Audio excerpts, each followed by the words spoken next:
여러분은 어느 날 갑자기 내가 다니던 회사가 문을 닫고 동네 마트와 식당들이 하나둘씩 간판을 내리며 황폐해진 도시를 상상을 해보신 적 있나요? 지금 대한민국 경제에 소리 없이 다가오고 있는 이 거대한 파멸의 그림자, 그 시작점에 바로 3월 10일부터 시행되는 노란봉투법이라는 이름의 묘한 법안이 자리를 잡고 있습니다. 이름만 들으면 참 따뜻하고 정겹죠. 하지만 이 법이 가져올 도미노 효과를 제대로 이해하고 나면 아마 오늘 밤 잠을 이루기 힘드실 겁니다. 노동자를 살리겠다고 만든 법이 어떻게 우리 모두의 일자리를 지우는 지우개가 되는지, 그 소름 돋는 진실을 지금부터 아주 적나라하게 파헤쳐 드리겠습니다. 오늘 이 영상 하나만 끝까지 보시면요, 복잡한 경제 뉴스 100번 보는 것보다 훨씬 더 명확하게 대한민국 경제의 미래를 읽으실 수 있을 겁니다. 본론으로 들어가기 전 구독, 좋아요, 제발 부탁드립니다. 자, 일단 이 법의 이름이 왜 노란봉투 법인지 그 기막힌 히스토리부터 짚어봐야 합니다. 시간은 2014년으로 거슬러 올라가 볼게요. 당시 쌍용 자동차가 경영난으로 정말 힘들었을 때 정미해고 문제로 노사가 아주 격렬하게 맞붙었습니다. 파업이 길어지면서 공장은 멈췄고 회사는 막대한 손해를 입었죠. 결국 법원은 파업에 참여한 노동자들에게 회사가 입은 손해 47억 원을 배상하라는 판결을 내립니다. 47억 원이라니요. 개인으로서는 도저히 감당할 수 없는 엄청난 금액이죠. 그런데 이때 한 주부가 언론사의 편지와 함께 4만 7천 원이 든 봉투를 보냅니다. 해고 노동자들의 배상금을 돕고 싶다는 따뜻한 마음이었죠. 그런데 하필 그 봉투가 노란색이었어요. 여기서 한 가지 추억 소환을 해보자면요, 지금 50대 이상이신 분들은 기억하실 거예요. 예전에 월급날이면 경리 누나가 노란색 종이봉투에 세종대왕과 퇴계 이황님을 섞어 빳빳하게 담아주던 그 시절 말이죠. 그 봉투 하나에 한 가족의 한 달 생계와 희망이 담겨 있었습니다. 그래서 노란 봉투는 우리 사회에서 월급과 가장의 헌신, 그리고 따뜻한 가족애를 상징하는 아이콘이 된 거죠. 정치권과 노동계는 이 감성적인 포인트를 아주 영리하게 파고들었습니다. 법안 이름을 노란봉투법이라고 붙이면서 마치 이 법에 반대하는 사람은 노동자의 눈물을 외면하는 냉혈한인 것처럼 프레임을 짠 거예요. 하지만 여러분, 경제는 감성으로 하는 게 아닙니다. 이 법안의 진짜 이름은 노동조합 및 노동관계조정법 개정안이에요. 아주 딱딱하고 무서운 법리적 칼날을 품고 있는 녀석이죠. 진짜 문제는 이 법이 시행됐을 때 벌어질 도미노 현상입니다. 그 첫 번째 조각이 바로 사용자 범위 확대라는 거예요. 말이 어렵죠? 쉽게 예를 들어 드릴게요. 여러분이 유명 브랜드 치킨을 시켰는데 닭이 너무 덜 익어서 왔다고 칩시다. 그럼 보통 어디에 항의하나요? 당연히 그 치킨을 튀긴 동네 가맹점 사장님한테 전화하겠죠. 그런데 노란봉투법은 가맹점 사장님은 제쳐두고 저기 서울 본사에 있는 회장님 집 앞으로 가서 단체로 시위하고 교섭하자고 떼를 써도 된다는 법입니다. 왜냐고요? 본사에서 레시피를 정해주고 생닭을 보내주니까 내 근로조건에 실질적인 영향력을 행사했다는 논리입니다. 이게 상식적으로 말이 됩니까? 대한민국 대기업들은 수천 개의 하청업체와 연결되어 있습니다. 그런데 이제 얼굴도 모르는 제재 하청업체 직원들까지 전부 원청 대기업 사장님한테 몰려와서 사장님 나오세요, 우리랑 대화합시다 라고 할 수 있는 길이 열린 거예요. 사장님 입장에서는 1년 365일 내내 교섭장에만 앉아 있어야 할 판입니다. 공장을 언제 돌리고 신제품 개발은 언제 하겠습니까? 경영 자체가 마비되는 거예요. 어처구니가 없지 않습니까? 여기서부터 본격적인 경제 도미노가 시작됩니다. 기업 입장에서 대한민국은 이제 일하기 너무 힘든 나라, 투자가 무서운 나라가 되어버리는 거죠.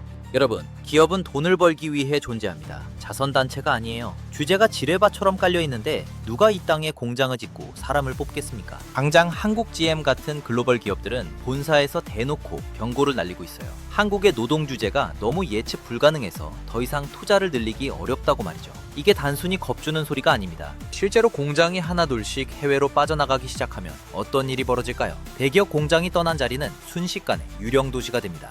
공장 앞에서 장사하던 식당 아주머니, 근처 원룸 주인들, 그리고 그곳에 납품하던 수많은 중소기업 직원이 도미노처럼 쓰러지는 겁니다. 더 소름 돋는 지점은 이 법이 노동자를 보호하기는커녕 오히려 노동이라는 행위 자체를 기피하게 만든다는 거예요. 사장님들 입장에서는 이제 사람이 너무 무섭습니다. 말 한마디 잘못했다가 혹은 경영상 어쩔 수 없는 결정을 했다가 수천억 원의 손해를 그 누구에게도 청구하지 못한 채 1년 내내 시위에만 시달려야 할 수도 있으니까요. 결국 그들이 선택하는 최후의 수단이 뭔지 아십니까? 바로 인공지능과 로봇입니다. 기계는 파업을 하지 않거든요. 기계는 노란 봉투를 들고 시위하지도 않습니다. 최저 시급도 없으며 야간 근로 상한제에도 걸리지 않죠.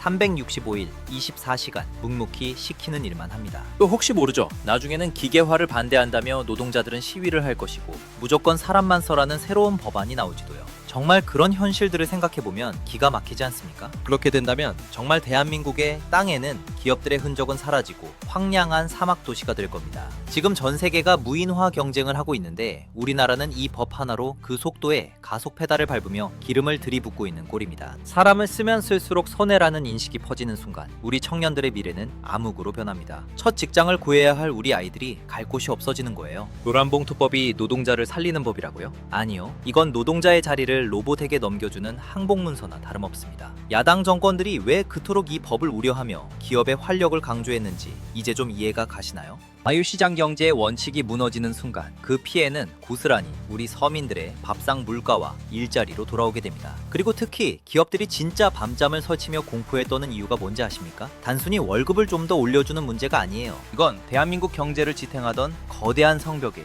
균열이 가기 시작했다는 신호거든요. 아까 제가 도미노 효과에 대해 말씀드렸죠? 이제 그 도미노가 여러분의 안방까지 어떻게 밀고 들어오는지 그 잔인한 과정을 하나씩 짚어보겠습니다. 진짜 소름 돋는 이야기는 지금부터 시작이에요.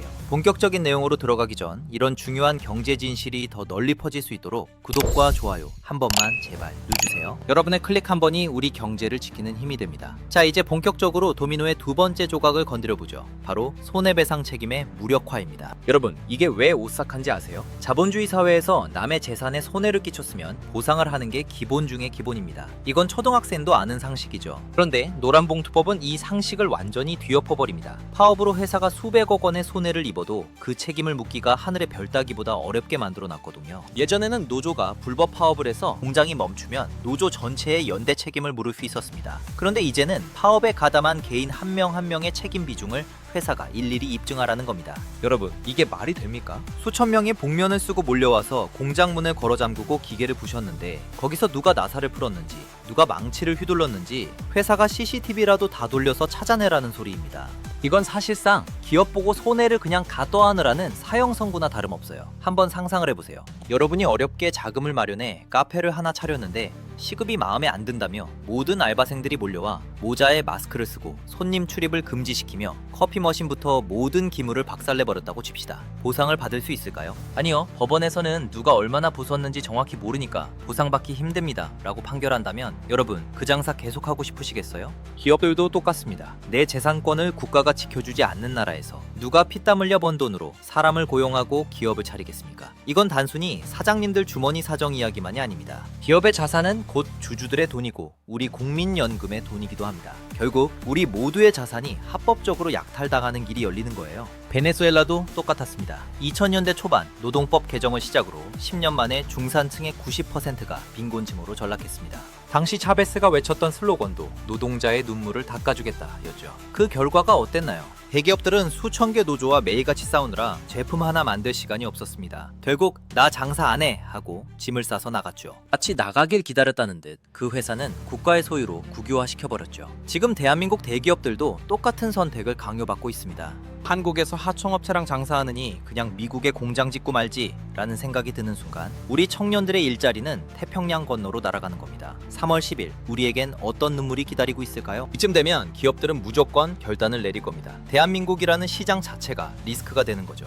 여기서 바로 엑소더스, 즉 대탈출이 시작됩니다. 여러분, 한국 GM이나 르노코리아 같은 글로벌 기업들을 보세요. 그들이 왜 자꾸 한국 공장 비중을 줄이려고 할까요? 한국 노동자들의 실력이 부족해서일까요? 절대 아닙니다. 한국 노동자들은 세계 최고 수준이에요.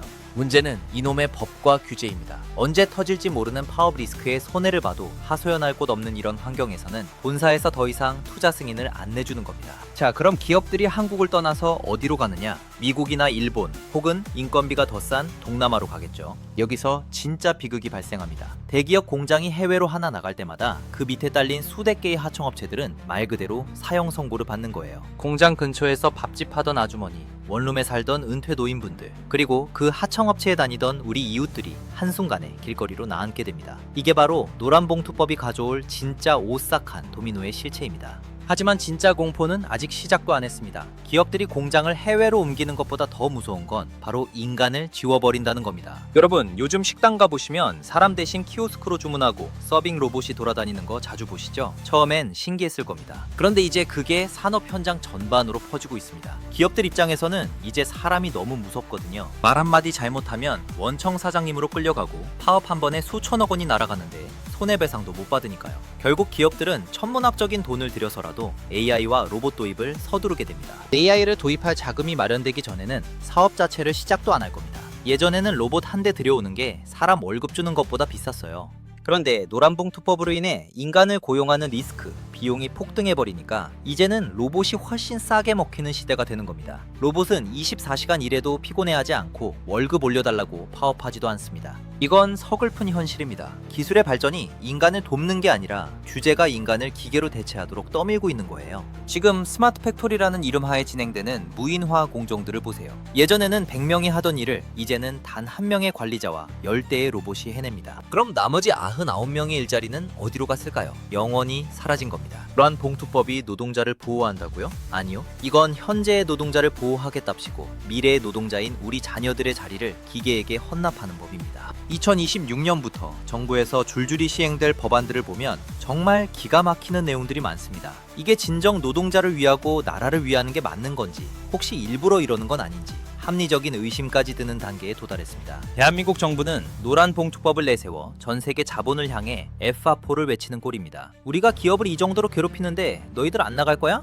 라고 도발하는 거와 같죠. 결과는 정말 참혹할 겁니다. 자본이라는 놈은 싸우지 않고 조용히 떠나는 법이니까요. 마치 모든 기업과 외국인 투자자들이 떠나길 기다리며 대한민국을 조용히 파괴하고 무너뜨리는 세력이 있다고 생각드는 건 저만의 착각인 걸까요? 자, 여기서 잠깐 잊고 계신 분들을 위해 여러분의 구독과 좋아요 한 번만 부탁드립니다. 여러분, 요즘 청년들이 취업 문제로 많은 목소리가 들리고 있습니다. 청년들은 왜 취업이 안 된다고 울상일까요? 눈높이가 높아서일까요? 아닙니다. 기업들이 신입사원을 뽑는 것 자체를 극도로 꺼리고 있기 때문이에요. 한번 뽑으면 내보내기도 힘든데 법까지 이 모양이니 그냥 돈 좀 더 들더라도 기계를 사고 AI를 도입하는 게 경영상 훨씬 안전한 선택이 된 거죠. 결국 이 법의 가장 큰 피해자는 지금 거리에 나와 시위하는 분들이 아니라 집에서 밤새워 이력서 쓰고 있는 우리 가족들이라는 사실.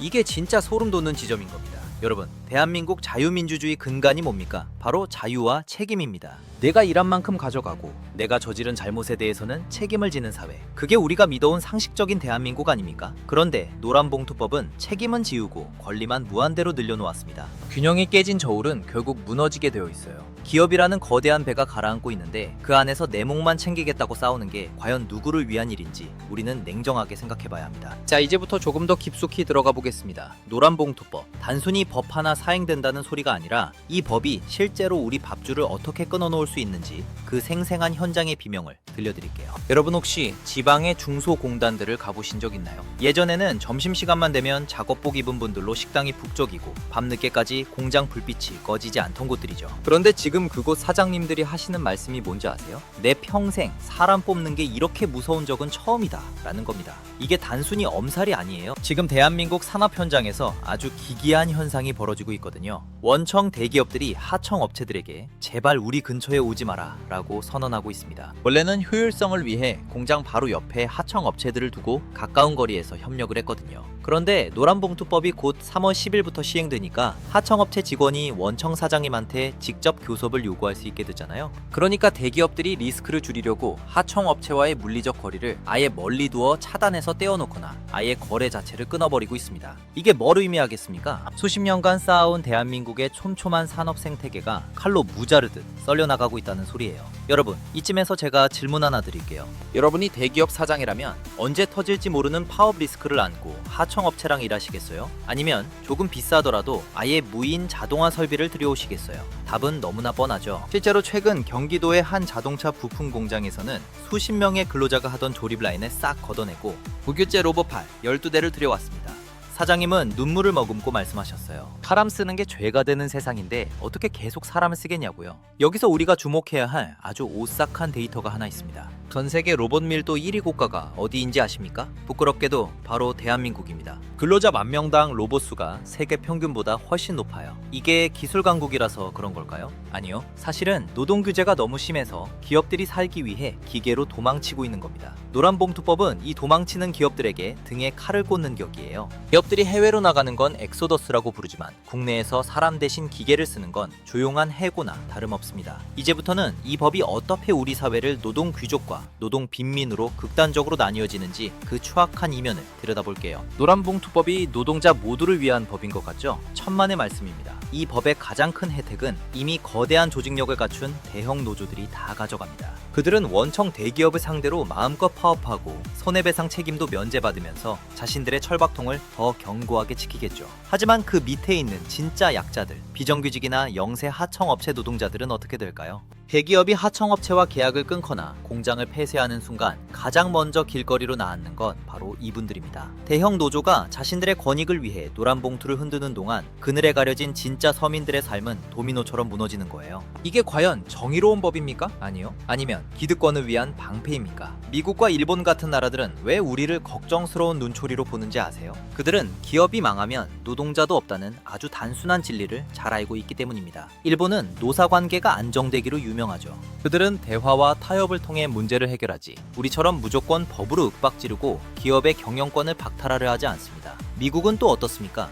철저한 실력 중심 사회지만 기업이 마음껏 뛸 수 있는 환경을 만들어주기 때문에 세계 최고의 일자리들이 쏟아져 나오는 겁니다. 그런데 우리는 지금 거꾸로 가고 있습니다. 전 세계 어디에도 없는 독소 조항들을 법으로 만들어서 우리 기업들의 손발을 묶어버리고 있어요. 상법 개정안이니 노란봉투법이니 하는 것들이 한꺼번에 쏟아져 나오니까 이제는 외국계 자본들도 한국 시장을 레드존으로 분류하기 시작했습니다. 여러분, 돈은 거짓말을 하지 않아요. 투자금이 빠져나가고 공장이 멈추면 그 피해는 고스란히 우리 모두의 주식 계좌와 퇴직금으로 돌아옵니다. 이제부터가 진짜 무서운 시나리오입니다. 만약 이 법이 완전히 정착되어서 대한민국 산업 현장이 마비된다면 우리 자녀들이 겪게 될 미래는 어떤 모습일까요? 아마 그들은 교과서에서만 대기업 정규직이라는 단어를 보게 될지도 모릅니다. 모든 공장은 자동화되었거나 해외로 떠났고 남은 건 불안정한 단기 일자리뿐인 세상 말이죠. 이게 과연 우리가 물려주고 싶은 대한민국입니까? 노란봉투법은 노동자를 살리는 밧줄이 아니라 우리 경제의 숨통을 조이는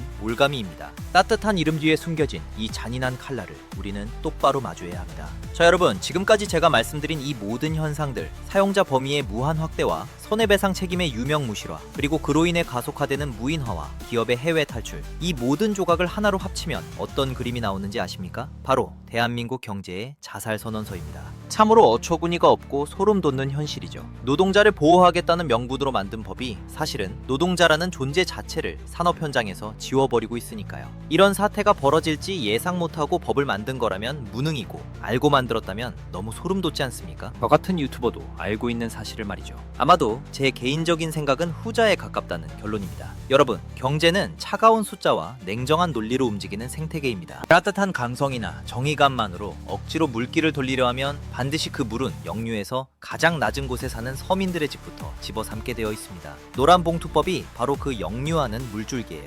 이 법을 밀어붙이는 사람들은 말합니다. 노동자들의 정당한 권리를 찾아주는 것이라고요. 하지만 기업이 망하고 공장이 문을 닫고 일자리가 로봇으로 대체되는 세상에서 그 권리가 무슨 소용이 있겠습니까? 빈 껍데기만 남은 권리가 우리 아이들의 배를 채워줄 수 있을까요? 우리가 진짜 경계해야 할 것은 이 법이 가져올 보이지 않는 비용입니다. 기업들이 사람 한 명을 뽑을 때마다 법적 리스크를 계산해야 하고 파업 한 번에 회사의 운명을 걸어야 하는 나라에서 창의적인 도전이나 공격적인 투자가 일어날 수 있겠습니까? 결국 대한민국은 활력을 잃고 서서히 침몰하는 배가 될 수밖에 없습니다. 미국과 일본이 왜 기업들에게 세금을 깎아주고 규제를 풀어주며 제발 우리나라에 공장을 지어달라고 읍소하는지 우리는 똑똑히 봐야 합니다. 그들은 기업이 살아야 일자리가 생기고 일자리가 생겨야 국가가 존재한다는 아주 단순하고도 강력한 진리를 실천하고 있는 거예요. 결국 해답은 명확합니다. 기업을 악마로 규정하고 규제의 사슬로 묶는 것이 아니라 기업이 마음껏 뛸 수 있는 운동장을 만들어줘야 합니다. 노동자의 권리는 법의 횡포가 아니라 기업의 성장을 통한 풍부한 일자리에서 나옵니다. 자유시장 경제의 원칙과 법치주의가 바로 설 때 비로소 우리 서민들의 삶도 안정을 찾을 수 있습니다. 당장 3월 10일부터 시행되는 노란봉투법이라는 그럴싸한 이름 뒤에 숨겨진 우리 경제의 파멸 시나리오를 우리는 반드시 대비해야 합니다. 여러분의 생각은 어떠신가요? 정말 이 법이 노동자를 위한 법이라고 생각하시나요? 아니면 제가 말씀드린 것처럼 우리 모두의 미래를 갉아먹는 독약이라고 생각하시나요? 댓글로 여러분의 의견을 남겨주세요. 오늘은 노란봉투법이 경제에 미칠 영향을 말씀드렸는데요. 아직 말씀 안 드린 대한민국 경제를 좀먹는 법안들이 줄줄이 기다리고 있습니다. 답답하고 불편하시겠지만 꼭 알고 계셔야 대비를 할 수 있는 겁니다. 오늘 이 영상 하나가 여러분이 대한민국 경제를 바라보는 새로운 눈이 되었기를 바라며 앞으로도 오싹한 경제는 대한민국의 경제를 흔드는 법안들에 대해 낱낱이 파헤쳐드리겠습니다. 가시기 전에 구독과 좋아요 부탁드리고요. 끝까지 시청해주셔서 감사합니다. 여러분의 소중한 일자리와 자산을 지키는 오싹한 경제는 앞으로도 계속됩니다.